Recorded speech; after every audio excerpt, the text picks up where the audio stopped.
Subhanallah wa bihamdihi Subhanallahil azim Subhanallah wa bihamdihi Subhanallahil azim Subhanallah wa bihamdihi Subhanallahil azim Subhanallah wa bihamdihi Subhanallahil azim Subhanallah wa bihamdihi Subhanallahil azim Subhanallah wa bihamdihi Subhanallahil azim Subhanallah wa bihamdihi Subhanallahil azim Subhanallah wa bihamdihi Subhanallahil azim Subhanallah wa bihamdihi Subhanallahil azim Subhanallah wa bihamdihi Subhanallahil azim Subhanallah wa bihamdihi Subhanallahil azim أم حسب الذين اشتروا السيئات أن نجعلهم كالذين آمنوا وعملوا الصالحات سواء محياهم ومماتهم ساء ما يحكمون وخلق الله السماوات والأرض بالحق ولتجزى كل نفس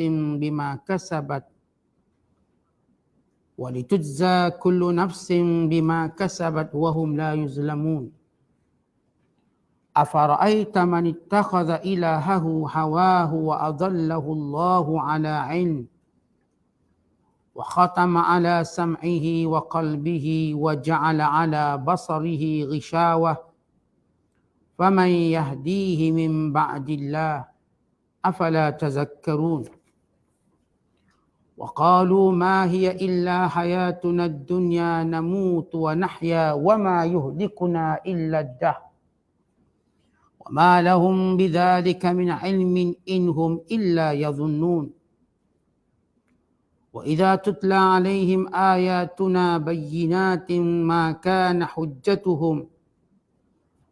كان حجتهم إلا أن قالوا ائتوا بآبائنا إن كنتم صادقين قل الله يحييكم ثم يميتكم ثم يجمعكم إلى يوم القيامة لا ريب فيه ولكن أكثر الناس لا يعلمون ولله ملك السماوات والأرض ويوم تقوم الساعة يومئذ يخسر المبطلون وترى كل أمة جاثية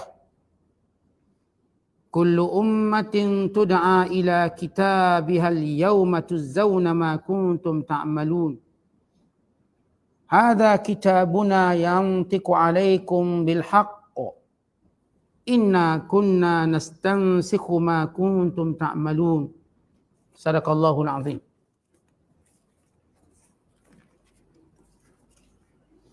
Patutkah orang-orang yang melakukan kejahatan menyangka kami akan menjadikan mereka seperti orang-orang yang beriman dan beramal soleh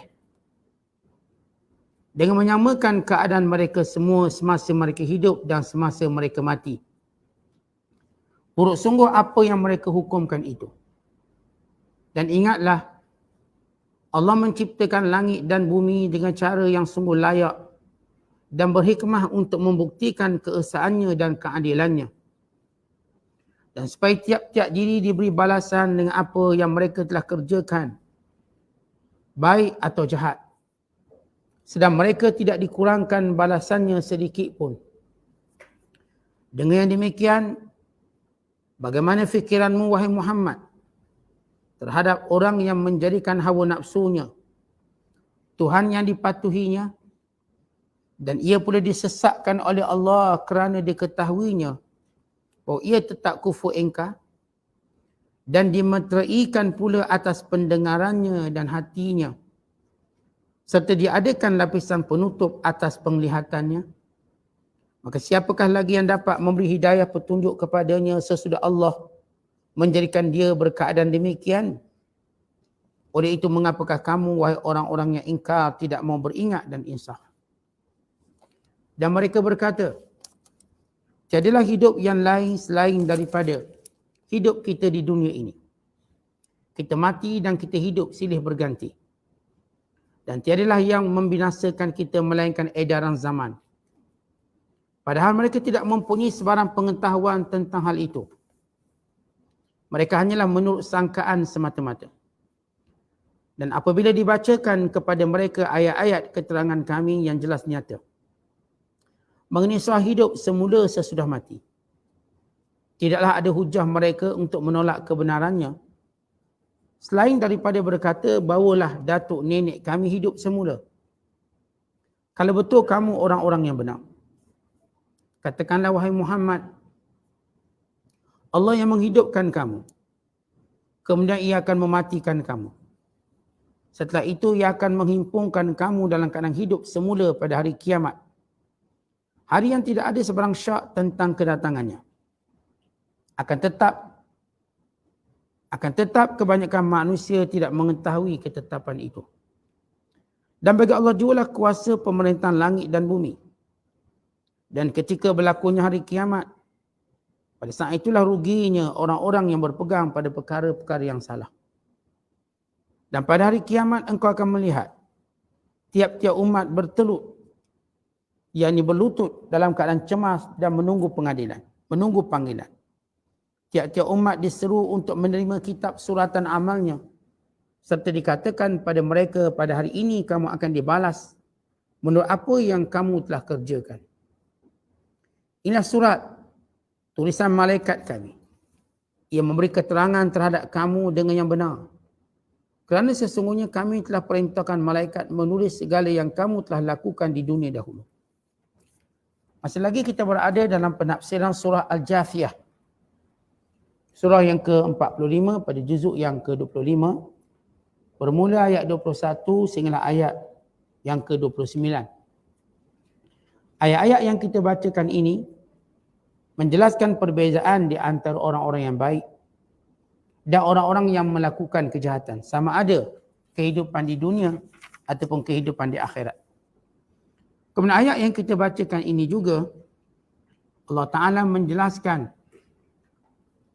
dan menguatkan lagi hujah tentang Allah yang berkuasa menghidupkan kembali manusia dan memberi balasan tentang apa yang mereka kerjakan dahulu di dunia. Dan ayat ini juga menjelaskan di antara kerugian manusia menjadikan hawa nafsu sebagai Tuhan mereka. Lalu Allah sesatkan mereka akibat perbuatannya itu. Allah menutup hati mereka, pandangan mereka. Bahkan Allah Ta'ala menutup telinga mereka sehingga mereka tidak mampu lagi untuk mendapat hidayah. Dan ayat yang kita bacakan ini juga menjelaskan tentang bagaimana orang-orang kafir yang mengingkari hari kebangkitan semula. Dengan berpegang kepada pegangan dahriyah yang menganggap kemusnahan, kebinasaan manusia kerana peredaran masa. Dan Allah SWT menjelaskan bahawa mereka tidak ada sedikit pun bukti ataupun ilmu berkenaan hal tersebut. Dan Allah Ta'ala juga menjelaskan bagaimana Allah lah yang menghidupkan, yang mematikan, yang menghimpunkan manusia. Dan mencerita keadaan manusia pada hari kiamat kelak. Semua mereka berada dalam keadaan melutut. Iaitu duduk di atas hujung jari kakinya dengan berlutut. Dalam keadaan ketakutan, dalam keadaan kebimbangan, waktu mana hendak diberikan buku catatan masing-masing. Dan Allah Ta'ala juga menjelaskan bagaimana malaikat pencatat tidak meninggalkan sebarang catatan sama ada kecil ataupun besar mereka dicatat. Segala perbuatan bukan senyuman, bukan kerlingan mata, semuanya ditulis. Bukan sekadar perkataan, bukan sekadar perbicaraan, bukan ketawa juga ditulis. Kenapa ketawa? Kenapa muncung mulut pun ditulis. Kenapa menjeling mata pun ditulis. Kerana semuanya itu adalah isyarat yang memberi faham. Bukan sekadar perkataan yang memberi faham, sebarang isyarat yang memberi faham. Sebagaimana kita belajar dalam bab mengumpat. Mengumpat ini bukan sekadar perkataan. Isyarat mata pun boleh mengumpat. Dengan muncung mulut pun boleh mengumpat. Dengan senyum pun boleh mengumpat. Maka kesemua itu boleh berlaku. Maka semuanya dicatat. Malaikat mencatat senyuman manusia. Kenapa senyum? Mungkin senyum sebab orang sebelah tidur ke dia senyum. Dia tulis kenapa awak senyum? Kenapa tak gerak dia bangun? Dan ketawa kita juga ditulis. Ketawa sebab apa? Ketawa kerana orang jatuh. Ketawa kerana orang dibuli atau sebagainya. Dia akan dicatat. Sebab ia adalah sesuatu yang difahami. Apa sahaja yang memahami, apa sahaja yang memberi faham, maka akan ditulis. Supaya kita tahu tidak ada yang terlepas daripada ditulis oleh malaikat.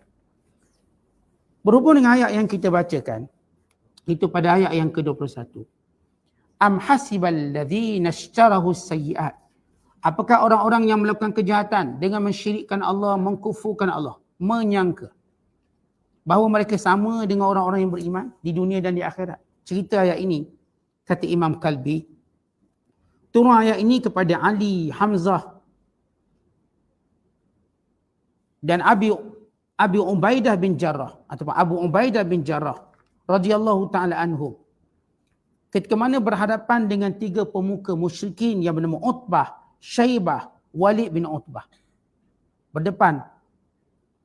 Qalu lil mu'minin, lalu mereka berkata kepada orang beriman, yakni pemimpin-pemimpin kafir, wallahi ma antum ala syai'. Demi Allah kamu tak ada apa-apa. Mereka kata pada orang beriman. Walau kana ma taqulun haqqan lakana haluna afdal min halikum fil akhirah. Kalaulah benar macam kamu kata, nanti kami di akhirat jauh lebih mulia pada kamu. Kata Utbah, kata Syaibah, kami lebih mulia. Kama anna afdalu hala minkum fid dunya. Sebagaimana kami di dunia lebih baik pada kamu. Kami orang kaya sekali, kami ada pangkat. Kamu ada apa? Ali, kamu ada apa? Ali. Abu Ubaidah, kamu ada apa? Hamzah, kamu ada apa? Kami ada belaka. Sebagaimana kami mulia kat dunia, kami juga akan mulia kat akhirat. Kalau betul ada akhirat, kata orang kafir ini. Fa'ankarallahu alaihim hazal kalam. Maka Allah Ta'ala menurunkan ayat ini. Kata Allah, am hasibal ladzina ishtarahu sayyi'at. Apakah orang-orang yang melakukan kesyirikan, kejahatan itu menyangka anna ja'alahum, bahawa kami akan menjadikan mereka kelak kalladzina amanu, sama seperti orang beriman, wa amilus salihat, dan beramal soleh, sawa'um mahyahum, sama ada hidup mereka di dunia, wa mamatuhum, ataupun mati mereka nanti, sa'ama yahkumun, buruknya sangkaan mereka. Artinya orang kafir menyangka bahawa kalaulah benar ada akhirat, kami tetap mulia pada kamu. Sebab kat dunia pun kami dah mulia. Mereka mengambil nilai kemuliaan kerana mereka dah mulia kat dunia, akhirat pun mereka mulia. Sedangkan nilai kemuliaan itu ialah pada keimanan pada Allah dan pada amal soleh selepas beriman pada Allah. Bukannya kerana harta, bukannya kerana pangkat, bukannya kerana keturunan, bukannya kerana kemewahan. Itu bukan jadi ukuran di sisi Allah, itu cuma ujian. Yang diukuran di sisi Allah ialah iman, dan sesudah itu ialah amal soleh. Itu yang jadi ukuran. Maka jangan orang-orang kafir menyangka bahawa mereka nanti merasakan diri mereka sama dengan orang beriman. Tak akan sama. Jangan orang kafir menyangka bahawa perbuatan mereka itu adalah perbuatan yang baik, sama sebagaimana orang beriman buat baik. Tidak sama. Kerana orang beriman buat baik pada asas akidah, keyakinan, kepercayaan pada Allah. Sedang mereka melakukan kebaikan atas asas untuk dipuji dan dipuja. Atas asas kebiasaan, bukannya keimanan pada Allah. Bukannya kerana kepercayaan hari akhirat. Tidak juga mengharapkan balasan akhirat. Sedangkan orang beriman melakukan kebaikan kerana mengharapkan balasan di sisi Allah. Kerana meyakini adanya hari akhirat. Kerana meyakini adanya syurga, adanya neraka. Maka ini perbezaan. Kemudian kata Allah SWT, sesudah menyebut bahawa kami pasti akan menjadikan hal keadaan orang beriman, baik di dunia maupun di akhirat, berbeza. Contoh di akhirat kita maklum. Dan di dunia, Maka Allah jadikan orang-orang beriman dengan segala keberkatan hidup mereka, umur mereka, rezeki mereka, kesihatan mereka dan semua perkara yang Allah berikan pada mereka, kerana kesemuanya itu dicatatkan pahala. Sebab itu disebut dalam hadis, ajaban li amril mu'min fa inna amrahu kullahu khair. Begitu menakjubkan urusan orang beriman, semua urusan beriman ditulis pahala. In asabathu sarra, kalau ia mendapat kesenangan, dia mendapat kegembiraan, syakar, dia bergembira, fakana khairan lahu, maka tercatat pahala baginya. Wa in asabathu dharra, sabar, kalau dia ditimpa dengan ujian, dia sabar, fakana khairan lahu, maka Allah dia baik untuknya, jadi pahala untuknya. Bahkan kebimbangan orang beriman dicatat pahala. Orang beriman bila dibimbang pun dicatat pahala. Bimbang esok ni ada tak jualan, esok ni rugi ke untung, bimbang, dapat pahala. Kepenatan orang beriman, penat balik kerja, dapat pahala. Kita menuntut ilmu, penat menuntut ilmu, katakan, dapat pahala. Yang menuntut ilmu tu satu hal, sifat penat. Penat kita, duka cita kita, semuanya dapat pahala. Dia tak sia-sia. Semua pergerakan orang beriman ini Allah catat pahala berbanding orang kafir. Sebagaimana disebut dalam hadis Nabi SAW. Atau kita misalnya bimbang, mana letak anak kunci rumah tadi? Mana letak anak kunci kereta? Mana letak wallet tadi? Mana letak rantai emas tadi? Lupa. Kebimbangan tadi Allah catat pahala sampai kita berjumpa. Yang kita kadang mana spek mata hilang, padahal dekat dahi dia. Dia bimbang cari mana spek mata dia. Dia dapat pahala. Dia bimbang mana telefon dia. Seluk kanan tak ada, seluk kiri tak ada. Rupanya tinggal dalam kereta. Sepanjang tu dibimbang. Sampai kuliah pun tak fokus. Telefon hilang. Dapat pahala. Kebimbang orang beriman. Anak dia hilang kat pasar malam. Mana anak ni? Pusing kanan tak ada, anak kiri tak nak cari. Bimbang sampai setengah jam. Sebab dia sibuk beli, dia sibuk bershopping misalnya. Sale banyak sangat, 80%. Terlupa anak, hilang anak kejap. Cari bimbang dia, dapat pahala. Ini disebut dalam hadis. Kebimbangan orang beriman dapat pahala. Itu yang disebut ajaban li amrin mu'min. Aneh orang beriman. Maka orang beriman di dunia semua dibuat dapat pahala. Dan Allah berikan keberkatan yang tidak diberikan pada orang kafir. Usianya berkat. Ini umurnya berkat. Rezekinya berkat. Kehidupannya berkat. Segalanya Allah limpahkan keberkatan. Anak-anaknya beri keberkatan. Dengan doa anak-anaknya yang baik. Dia mati, anak-anak dia menyampaikan. Orang kafir terputus. Anaknya tak beri manfaat. Bahkan kadang-kadang di dunia pun tak beri manfaat. Apatah lagi ketika mana mati. Maka kata Allah tak akan sama. Hidup orang beriman atau mati orang beriman tak akan sama dengan orang yang menyekutukan Allah. Kemudian sesudah Allah Ta'ala menyebutkan perbezaan. Sebagaimana Allah sebut dalam ayat yang lain di antaranya, la yastawi ashabun nari wa ashabul jannah, ashabul jannati humul faizun. Tak akan sama penghuni syurga dengan penghuni neraka. Penghuni syurga itulah orang yang berjaya. Sebagaimana Allah Ta'ala menyebut, afana ja'alul muslimina kal mujrimin, ma lakum kaifa tahkumun. Apakah kamu nak kami jadikan orang beriman itu sebagaimana penjenayah? Hukum apa yang kamu mainkan, hukum apa yang kamu pegang?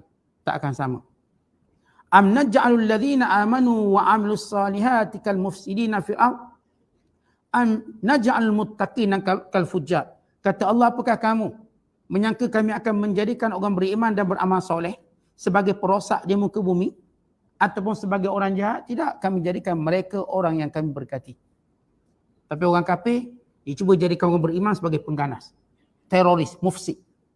Dia cuba jadikan orang Islam sebagai orang yang paling bahaya. Itu usaha mereka.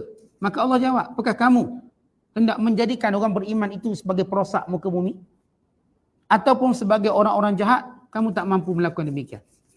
Betul, setiap kali mereka labelkan orang beriman dengan satu label. Label apa? Pengganas, teroris. Lalu melabelkan negara Islam pengganas. Umat Islam pengganas. Penjahat. Ataupun menganggap orang Islam sebagai takhalluf. Maksudnya golongan yang ortodok.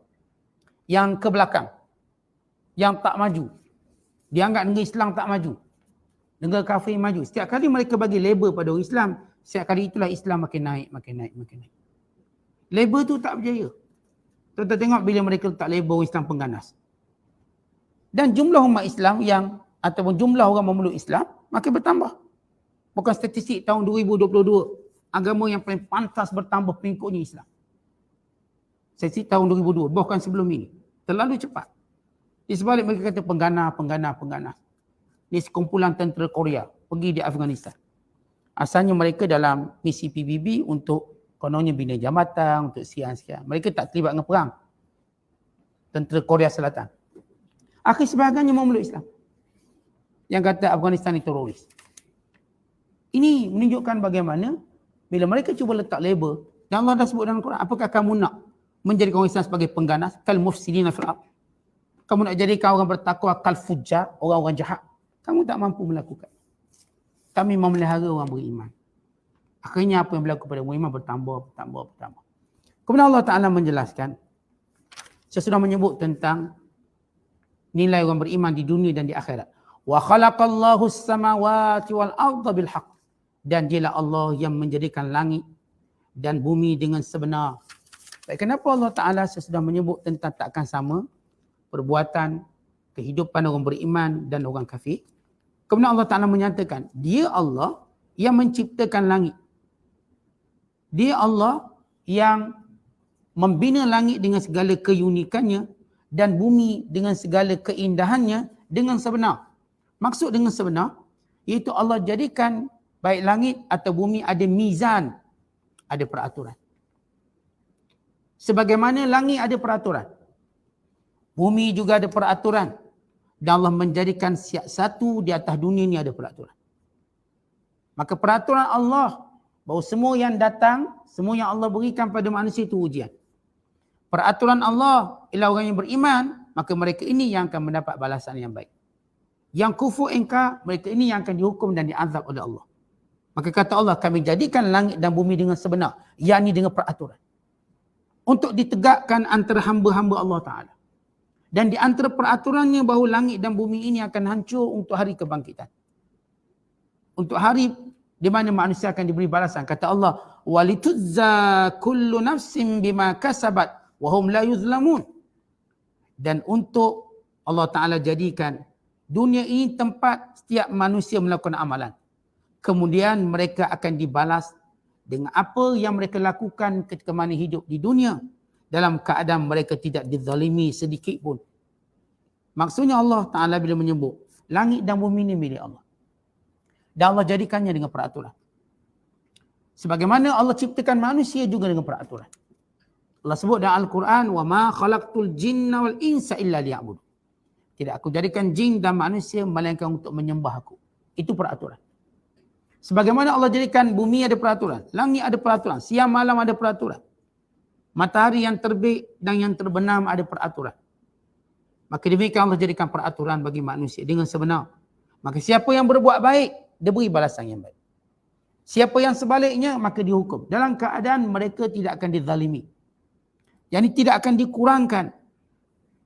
Jadi kalau mereka buat baik, ditulis kebaikan. Kalau mereka buat sebaliknya. Kemudian sesudah Allah menyebut tentang, pertama Allah Ta'ala sebut tentang tak sama orang beriman orang kafir. Yang kedua Allah menjelaskan tentang Allah menciptakan langit dan bumi dengan peraturan. Dan Allah menjelaskan dengan peraturan itu manusia akan diadili. Dan sesudah itu Allah menyebut punca dilanggarnya peraturan. Punca manusia. Kerana makhluk yang paling melanggar peraturan atas dunia ialah manusia. Manusia paling, kita katakan makhluk antara makhluk yang melanggar peraturan. Manusia, jin atau kita sebut golongan mukallaf. Manusia dan jin. Binatang-binatang dia tak langgar peraturan. Malam tak pernah langgar peraturan. Dia tak pernah 2 hari tak datang malam. Dia kekal dengan peraturan. Matahari dia tak pernah langgar peraturan. Dia tak pernah terlewat untuk keluar walau 1 minit. Dia akan keluar waktu peraturan yang Allah tetapkan. Dia tak pernah lambat tenggelam. Maka semua yang Allah ciptakan, hatta binatang-binatang ada peraturan. Lihat burung, dia ada peraturan. Keluar, balik. Dia keluar pagi-pagi, dia balik sebelum maghrib. Malam-malam mana kita tengok burung dia terbang, tak ada dah. Sebab mereka tingkatkan peraturan. Harimau dia ada peraturan. Dia mainlah tempat dia. Dia tak ada pergi bandar harimau. Dia duduk tempat dia lah, dia tak keluar. Buaya ada peraturan. Dia tak masuk tempat lain. Dia berada di tempat dia. Semua ikut peraturan. Maka Allah menceritakan tentang apa punca langgar peraturan. Hawa nafsu. Maka Allah Ta'ala menyebut, afara'aita man ittakhadha ilahahu hawa. Tidakkah kamu melihat orang yang menjadikan Tuhan mereka itu hawa nafsu? Berhubung turun ayat ini, kata para ulama daripada Ibnu Munzir, daripada Ibnu Jarir, daripada Sa'id bin Jubair berkata, kanat Quraisy ta'budul hajar hinan minaddah fa iza wajadu ma huwa ahsan minhu tarahul awwala wa abadul akhara fa anzalallahu ta'ala. Adalah orang Quraisy. Mereka ini menyembah batu untuk satu tempoh. Tapi bila batu ni dah tak kilat, dah tak berapa lawa, mereka pun buang, mereka cari batu lain pula sembah. Artinya Tuhan tu ikut hawa nafsu lah. Hari ni sembah patung ni. Agak-agak patung ni tak ada ong sangat, buang. Ganti yang lain. Hari ni patung ni pula. Hari ni batu ni pula. Demikian mereka tukar-tukarkan Tuhan mereka, akhirnya Tuhan jadi banyak. Semuanya mereka sembah berdasarkan hawa nafsu. Hari mereka rasa, dia kata baguslah sembah patung ni. Kita punya rezeki pun murah. Tiba-tiba rezeki tak murah. Ni patung tak guna ni. Cari patung lain pula, buat patung lain pula. Demikian mereka buat. Akhirnya setiap patung itu ada niat masing-masing. Yang ni nak dapat anak kena sembah patung ni. Ni kalau nak perang, ini patung perang. Ini kalau nak rezeki, patung ni pula. Ini kalau nak kuat, patung ni pula. Mereka ada patung-patungnya. Dan bila mereka jemu dengan patung tu, mereka tinggalkan dan ambil patung lain. Maka ini betul-betul hawa nafsu. Meninggalkan. Artinya, Tuhan sebenar yang mereka sembah itu, bukan patung tu, hawa nafsu mereka. Suka mereka. Sebagaimana mereka, orang-orang penyembah berhala. Ini tak ada peraturan. Mereka buat sendiri peraturan. Tentang berbeza dengan Islam. Islam ada peraturan, kita ada Quran. Dan Allah sebut kepada kita, fa in tanaza'tum fi syai'in farudduhu ila Allah war Rasul. Kalau kita berselisih, bersengketa, pulang pada Allah dan Rasul. Ini pulang pada kitabullah dan sunnah Nabi SAW. Kita ada peraturan. Kita bila kata haram sesuatu, kenapa haram? Suka saya lah nak kata haram. Tak boleh. Dalilnya Allah kata haram. Dan dalam hadis sebut, kita itu peraturan. Maka tak ada orang boleh suka dia nak cakap hukum. Sebab awak kena ada satu peraturan bila nak cakap tentang hukum. Kalau awak kata solat saya batal, sebabnya apa? Suka saya lah nak kata solat awak batal. Itu hawa nafsu. Kalau awak nak kata bahawa amalan saya tak diterima, alasannya apa? Bagi pada penyembah berhala, bagi orang yang tidak Islam, bagi mereka itu biasa. Kerana mereka ikut hawa nafsu. Maka Allah Ta'ala menyebut tentang perangai orang kafir. Afara'aita, tidakkah engkau melihat wahai Muhammad? Manittakhadha, orang yang menjadikan ilahahu, Tuhan mereka, hawa nafsu mereka. Yang kita katakan penyembah berhala sebenarnya bukan bertuhankan patung itu, tapi hawa nafsu dia. Penyembah berhala itu bukan ikut peraturan yang mereka kata Tuhan bawa, bukan hawa nafsu mereka. Waktu mereka menghalalkan dan mengharamkan kan hawa nafsu mereka. Wa adallahu Allahu ala in, dan Allah menyesatkan mereka. Di sini suatu peringatan yang keras. Bukan sekadar cerita bagaimana orang kafir itu jadi mati kafir. Bukan juga peringatan kita orang Islam. Kerana walaupun ayat diturunkan pada orang kafir. Tetapi sebagaimana disebut oleh para ulama tafsir, al-ibratu bi umumil lafzi la bi khususis sabab. Pengajaran itu lafaz yang umum, bukan sebab yang khusus. Ayat ni turun pada orang kafir. Zahirnya nampak macam tak ada kena-mengena dengan kita. Tapi setiap ayat Al-Quran walaupun turun pada orang kafir, cerita hal orang kafir, orang Islam tetap perlu dan mesti mengambil pengajaran. Pengajaran Al-Quran bukannya kerana sebab yang khusus, tapi lafaz yang umum. Tuan-tuan, kita kan, kita cerita sang kancil dengan buaya pun, tak ada kaitan dengan kita. Pun kita ambil pengajaran. Kita cerita sang arnab dengan kura-kura. Cerita tu. Ada tak kaitan dengan kita? Itu cerita kura-kura lah. Dia belum berlari. Bukan kita. Tak ada pengajaran untuk kita. Ada pengajaran. Tuan-tuan, kalau kita cerita alam binatang pun ada pengajaran kita. Apa tak lagi benda yang dalam Quran? Sebab Allah daripada awal lagi dah sebut sifat Al-Quran, hudal lil muttaqin, petunjuk pada orang-orang bertakwa. Tuan-tuan tengok orang tu jatuh. Kita pun ambil pengajaran sebab apa dia jatuh. Kita tengok orang tu bankrupt. Kita ambil pengajaran kenapa dia bankrupt. Kita tengok orang tu sakit. Memang nampak macam tak ada kena-mengena dia sakit dekat Afrika. Tapi kita ambil pengajaran. Apa pun dalam hidup manusia, makhluk yang paling cepat belajar dan mengambil pengajaran. Kan orang paling cerdik dia sentiasa ambil pengajaran. Hatta pada kejadian binatang dia ambil pengajaran. Contoh kita tengok binatang-binatang kita ambil pengajaran. Kita tengok laut sungai kita ambil pengajaran. Kerana manusia ini cepat belajar daripada semua yang ada depan mata dia. Semua. Dia dapat belajar sesuatu. Bukankah kita lihat manusia nak terbang kerana melihat burung yang terbang? Bukankah manusia yang nak menyelam dalam lautan kerana tengok ikan yang menyelam dalam lautan? Maka tercipta kapal selam sebab ambil pengajaran daripada ikan. Maka tercipta kapal terbang kerana ambil pengajaran daripada burung. Jadi kalau manusia tak ambil pengajaran dari burung, sampai sekarang kita tak terbang. Kita ambil pengajaran. Macam mana boleh terbang? Macam mana boleh apungkan di udara? Maka walaupun ayat ni turun pada orang kafir, cerita orang kafir, kita ambil pengajaran. Pengajaran apa? Jangan ikut hawa nafsu. Kalau orang kafir tadi ikut hawa nafsu dengan dia bertuhankan banyak. Sehingga dia ada beratus Tuhan. Di Kaabah, sekitar Kaabah, dalam Kaabah, even atas Kaabah, ada 360 berhala. Bahkan dikatakan penyembah berhala di India sebagai contoh. Berpuluh ribu, even ratus ribu patung yang disembah. Termasuk patung Donald Trump. Tak kenal Donald Trump? Kenal Donald Trump ni. Dia buat patung, disembah. Jadi Tuhan. Di Argentina, mereka buat patung pemain bola sepak. Maradona. Buat patung, sembah. Dia anggap sebagai Tuhan. Semua buat patung. Asal orang tu berjasa sikit, buat patung. Lalu mereka sembah. Betul-betul hawa nafsu. Tuhan mereka hawa nafsu. Bukan patung tu, hawa nafsu. Kerana itu Allah sentiasa ingatkan kita bahaya hawa nafsu. Dan kalau kita lihat hadis-hadis Nabi SAW. Nabi sebut tentang bahaya hawa nafsu. Di antaranya hadis pertama. La yu'minu ahadukum hatta yakuna hawahu taba'an lima ji'tu bihi. Tidak beriman seseorang kepadaku sehingga hawa nafsunya tunduk dengan apa yang aku bawa. Itu ingatan pertama Nabi SAW. Kita takkan sempurna iman sehingga hawa nafsu kita tunduk dengan apa yang Rasulullah bawa. Kita ada hukum tapi hawa nafsu kita sebaliknya. Hukum rasuah haram. Kita kata ustaz, income tak banyak lah, tak terima rasuah. Itu hawa nafsu. Hukum kata riba haram. Kita kata tak riba, nak untung macam mana? Kena riba sikit. Maka itu hawa nafsu. Maka setiap benda yang menyalahi hukum, maka hawa nafsu. Seorang tidak menyalahi hukum, melainkan kerana ikut hawa nafsu. Bila kita kena sesuatu ujian, lalu kita tak mampu sabar, maknanya ikut hawa nafsu. Padahal kalau kita tak sabar, tak untung apa pun. Benda itu tak akan jadi balik dapat.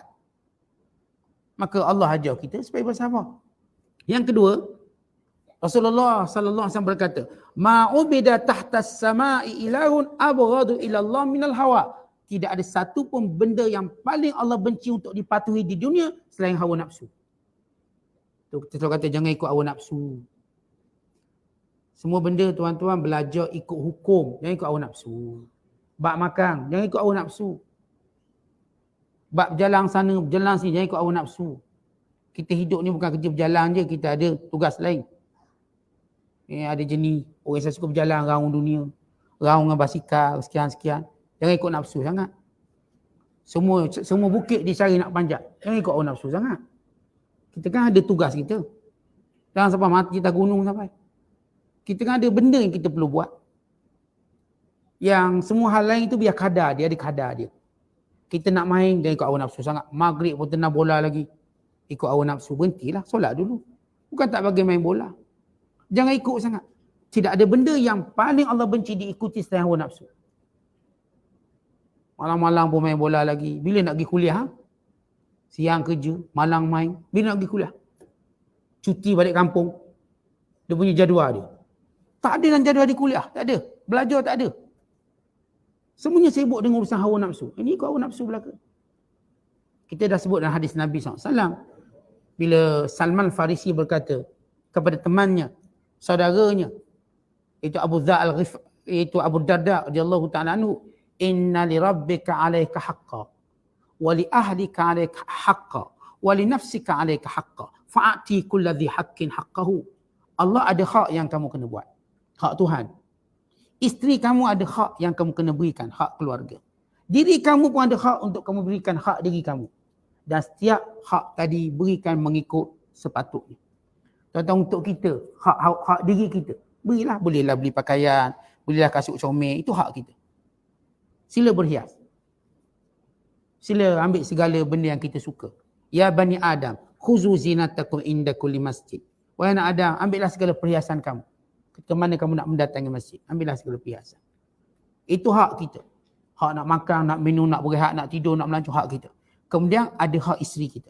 Hak nafkahnya, hak masa mereka, ada hak. Kemudian ada hak Tuhan kita. Solat berjemaah kita, menuntut ilmu. Hak untuk kita kenal Tuhan. Hak untuk kita dekat dengan Allah SWT. Maka jangan ikut nafsu sangat. Semua dalam jadual hidup kita main. Semua dalam hidup kita kerja. Semua dalam hidup kita melancong. Semua ini ikut hawa nafsu yang paling Allah benci. Yang ketiga, kata Syaddad bin Aus. Rasulullah SAW bersabda, Al-kayyisu man dana nafsahu wa amila lima ba'dal maut wal fajir man atba'a nafsahu hawaha wa tamanna 'ala Allah. Orang yang bijaksana itu sentiasa muhasabah dirinya dan bersedia untuk hari kematiannya. Dan orang yang jahat itu ialah orang yang mengikut hawa nafsunya, yang menjadikan dirinya ikut hawa nafsu dan berangan-angan dengan Tuhan. Maksudnya tak semayang, tak patuh perintah Allah, tapi tak apa, Allah kan pengampun, iaitu berangan. Orang yang tidak bertaubat lalu mengharapkan keampunan Allah, maka dia su'ul adab. Dia biadab dengan Allah. Tuan-tuan, kita kalau buat dosa, kita minta ampun dan mengharapkan Allah ampun, itu tak apa. Betul lah tu. Ni dia buat dosa tapi tak taubat, lalu bercita-cita Allah ampunkan dia. Ini yang disebut oleh Rasul tamanna 'ala Allah, berangan ini, berangan. Tuan-tuan, orang yang tak tabur benih lalu berangan supaya tumbuh. Atau orang yang letak duri, berangan biar tumbuh pokok kurma. Mana mungkin? Yang awak tanam tu duri, dia tak akan tumbuh pokok kurma. Man zara'a syaukan, siapa yang, bagaimana pepatah Arab kata, siapa yang tanam duri, dia tak akan memetik kurma. Dah tanam duri, apa benda tumbuhnya? Itu berangan. Biarlah kita tanam biji kurma, layaklah kita berangan. Walaupun mungkin kurma tu tak tumbuh, tapi kita dah tanam biji kurma. Okeylah sikit. Kita buat dosa dan kita taubat dan berangan Allah ampunkan. Betul lah tu. Sebab kita dah bertaubat. Ini buat dosa, tak berhenti dan tak bertaubat, lalu berangan Allah akan ampun. Ini ikut nafsu. Dan hadis yang lain Nabi kata, "Idza ra'aita syuhan muta'an wa hawan muttaba'an wa dunya mu'tharatan wa i'jaba kulli dhi ra'yin bi ra'yihi fa'alaika bi khassati nafsika wa da'anka amral ammah." Kata Nabi SAW, kalau kamu melihat satu zaman, kedekut itu lebih diutamakan. Kalau kamu duduk zaman, semua orang kedekut. Tak nak cerita, nak infak, nak belanja perjalanan Allah. Dan hawa nafsu diikuti. Hawa muttaba', semua ikut nafsu. Yang berhibur ikut nafsu, yang main ikut nafsu, semua maksudnya tak ada peraturan hukum. Semua ikut nafsu. Tak cerita halal haram dosa pada, tak ada. Wa dunya mu'tharatan, dan dunia yang diutamakan. Semua cerita dunia diutamakan. Wa i'jaba kulli dhi ra'yin bi ra'yihi, dan masing-masing terpesona dengan pendapat masing-masing. Macam saya pernah kata, yang antara tanda akhir zaman yang Rasulullah sebut ialah kita terpesona dengan pendapat masing-masing. Ini owner-owner Facebook ni, owner-owner TikTok, IG, kadang-kadang terpesona dengan pendapat masing-masing. Pandangan masing-masing, merasakan pandangan betul. Ni pemilik-pemilik komen, kadang-kadang takjub seolah pandangannya pandangan yang betul. Nabi kata bila kamu berada pada zaman, semua orang takjub dengan pendapat dia. Rasa pendapat dia betul. Walau menyanggah syarak. Itu dengan ulama' boleh lawan juga. Sebab dia rasa pendapat dia betul pada ulama'. Bijak. Dia pula yang hukum ulama' ni dunia ke tak dunia. Dia pula hukum. Ulama' ni pandai ke tak pandai. Dia pula yang hukum. Padahal dia tak mengaji apa. Dia pula kata ni bukan ulama' ni, orang biasa je ni. Padahal dia tak tahu apa pun tentang ilmu agama. Kemudian kata Rasulullah, fa'alaika bi khassati nafsika, maka waktu itu hendaklah kamu beruzlah. Jangan peduli, ini zaman rosak. Wada'anka amrul ammah, yang berlaku pada umum tadi jangan kamu campur. Tuan-tuan, hari ni saya katakan kalau komen macam-macam. Tuan-tuan tak tahu kepala ekor tak payah komen-komen lah. Ni ada gambar itu komen.